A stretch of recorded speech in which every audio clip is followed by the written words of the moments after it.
El día de hoy vamos a hablar de un tema que nos concierne y nos preocupa a todos los pacientes y también a los cirujanos. Complicaciones de una rinoplastía.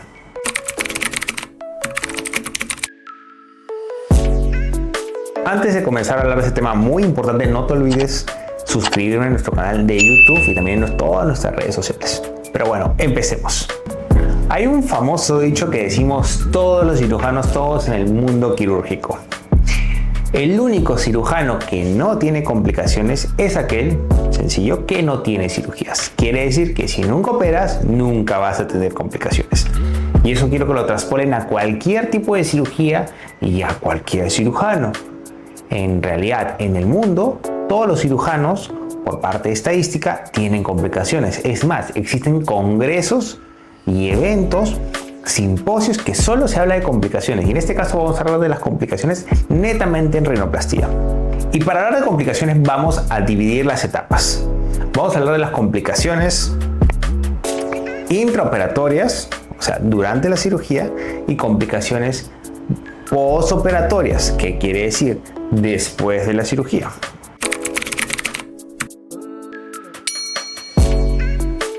Dentro de la etapa intraoperatoria de la cirugía está la etapa de la anestesia. Y la anestesia, así como cualquier proceso anestésico, tiene un riesgo. No existe anestesia segura, eso es lo que quiero que todos entiendan.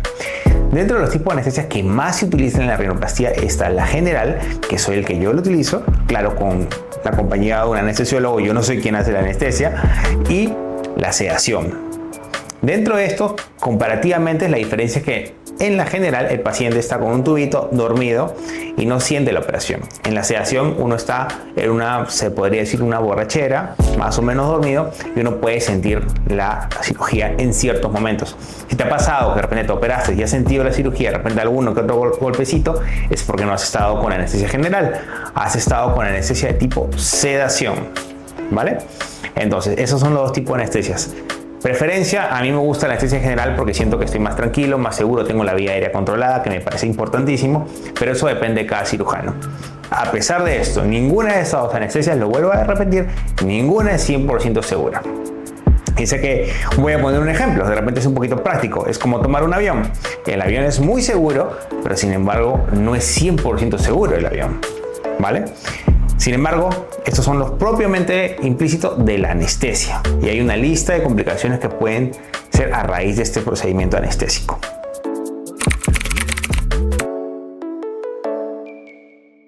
Dentro de las complicaciones postoperatorias, vamos a dividirlas las postoperatorias tempranas y las complicaciones postoperatorias tardías. Pero antes de ingresar a este punto, quiero que sepas lo más importante. Todo cirujano puede tener complicaciones. Sin embargo, lo importante es que tu cirujano sepa resolver esas complicaciones. La idea es saber resolver las complicaciones que se pueden suscitar en el transcurso de la cirugía.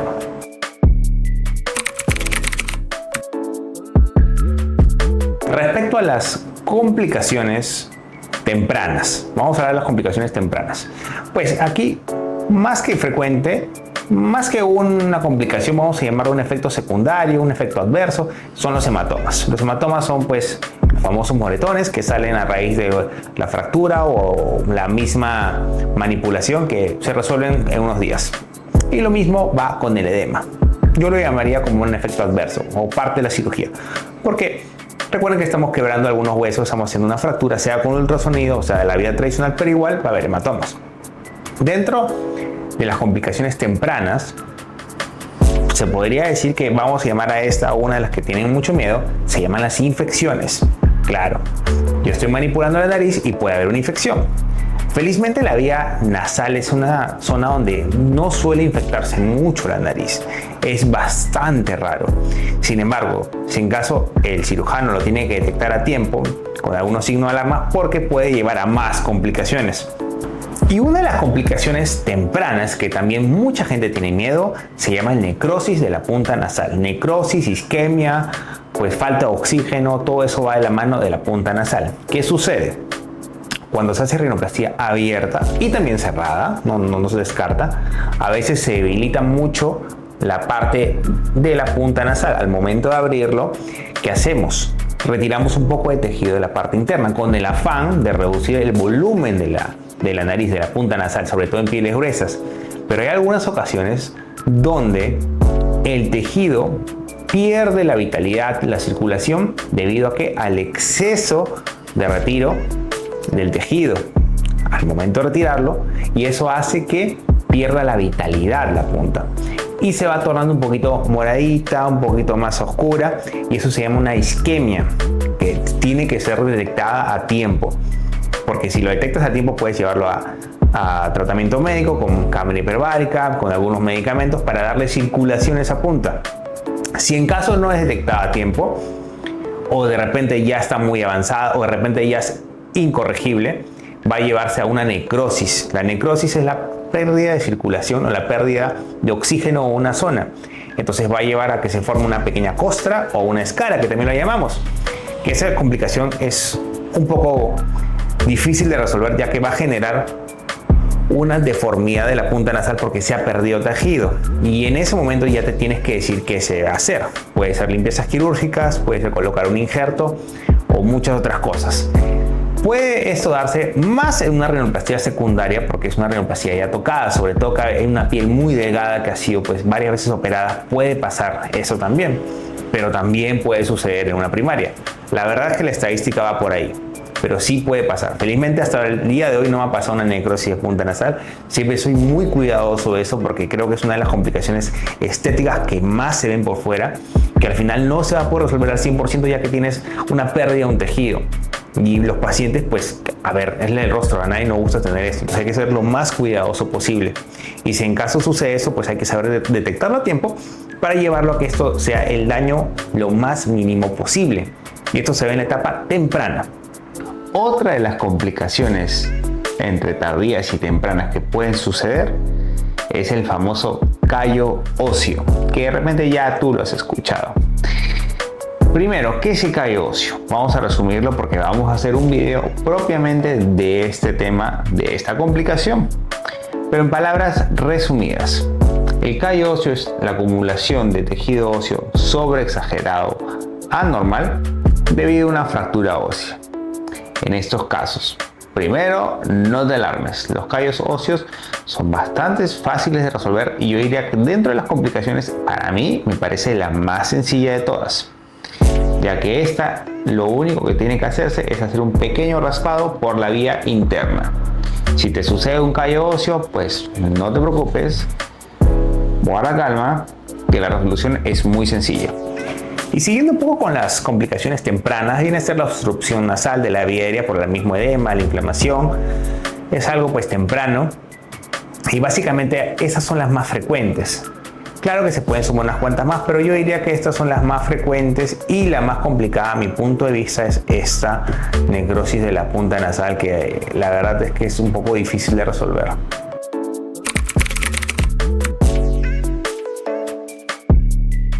Ahora vamos a hablar un poco de las complicaciones ya a mediano plazo o a largo plazo, mejor dicho un poco más tardías, como las 3 semanas para adelante aproximadamente. Dentro de ellas, la que más se preocupan los pacientes son las de las irregularidades. ¿Qué pasa? Cuando uno hace una cirugía puede existir irregularidades porque el proceso de cicatrización es variable de persona a persona. Por ejemplo, una piel gruesa tiene una tendencia a formar una cicatrización mucho más inexplicable que una piel delgada. Entonces las pieles gruesas siempre hay que darle un mayor seguimiento, y hay que darle seguimiento al caso para ver cómo está evolucionando. Por eso es importante que siempre acudas a tu cita con tu cirujano, no te olvides. Dentro de las complicaciones un poquito más complicadas de resolver son las perforaciones septales. Si tu cirujano trabajó el septum y ha habido algún problema, se puede haber generado una perforación septal, que es un pequeño orificio en el septum. ¿Y qué pasa? Genera una comunicación entre ambos lados, entonces, entre ambas micámaras. Usualmente esto no da síntomas, y si da síntomas sí se puede reintervenir o operar. Sin embargo, si es una perforación pequeña que no da síntomas, o de repente puede haber algún silbido, si es algo mínimo es preferencia no tocarla. Si es algo que realmente incomoda al paciente, pues se puede tocar o se puede modificar algunas cuestiones. Respecto a las complicaciones tardías, que seguimos hablando de ellas, puede haber una cosa que le preocupa mucho a los pacientes. Un mal resultado, de repente uno no está de acuerdo o conforme con su resultado. Y ahí es donde se puede ver inclusive si ha habido mutilación del dorso, si ha habido mutilación de punta. ¿Qué pasa? Al inicio no se puede notar esas cosas porque uno está inflamado, pero pasan los meses y comienzas a ver esas irregularidades, esa mutilación de la punta, que mi punta me quedó muy chiquita, muy pinzada, porque eso se va remodelando en el tiempo. Y la mutilación es una de las complicaciones que la vamos a explicar en un video puro de esto. Pero en palabras sencillas, la mutilación quiere decir que se ha retirado un excesivo tejido óseo de la parte del dorso y se ha retirado mucho tejido cartilaginoso de la punta, y eso se llama mutilación de punta y mutilación de dorso, que lleva a una rinoplastia secundaria. Otra pregunta que siempre hacen mis pacientes, sobre todo en rinoplastia abierta, ojo, rinoplastia abierta: doctor, he perdido la sensibilidad de la punta y del labio. Eso suele recuperarse. Al momento de trabajar la parte de la estructura de la punta, uno trata de ir lo más profundo posible, inclusive llegando hasta la espina nasal, casi al hueso de la parte superior de la parte dental. Sin embargo, esa insensibilidad se debe a que, por el mismo motivo que hemos transgredido, hemos avanzado en esa zona, se siente insensibilidad, y pues con el tiempo la sensibilidad se va volviendo a esa zona, en mi caso del bigote, o en la punta de la nariz. Se va recuperando con los meses. Tercer, cuarto mes se va recuperando. Y al inicio, pues la nariz es un poquito más dura y se torna a ser un poco más flexible también con el tiempo. Pues también es un proceso que hay que saber respetar. Quiero que se lleven de este video algunas cosas importantes para resumirlo. Primero, que todo cirujano es normal que tenga complicaciones, pero lo más importante es que tu cirujano sepa resolver las complicaciones. Tiene que ser un cirujano de experiencia que sepa que trabaja todo tipo de narices, y pues si tú ves que trabaja todo tipo de narices, quiere decir que vas a saber solucionar tu complicación. Estadísticamente se dice que más o menos los cirujanos en todo el mundo tienen un 5% de complicaciones, y eso pueden llevar a un pequeño retoque, algo muy pequeño, o una pequeña revisión. ¿Puede haber revisiones más grandes? Claro que sí, de acuerdo sea el caso. Lo importante es que tú confíes en tu cirujano. Y ahora, si me preguntan, ¿y cómo disminuyo los riesgos? ¿Cómo disminuyen los riesgos quirúrgicos? Uno de ellos, yéndote o trabajando o operándote en un lugar certificado. Si te das cuenta que el cirujano opera en una clínica certificada, bueno, respira hondo y pues tranquilo. Si te das cuenta que tu cirujano opera pues en un lugar no calificado, sea una casa, sea un centro de belleza, sea una peluquería, entre otras cosas, pues a ver, prestale atención porque es tu salud. Tú también tienes que ser responsable de tu salud. Y no te olvides que los exámenes preoperatorios son sumamente importantes, pero es un filtro. Que tengas un examen preoperatorio bien no quiere decir tampoco que la cirugía sea 100% segura, porque de eso no se trata la cirugía. La cirugía tiene un riesgo, así te hagas todos los exámenes, porque hay riesgos o enfermedades totalmente indetectables que no se ven en un examen de sangre y que tampoco son rutinarios, porque pasan muy poco en la población.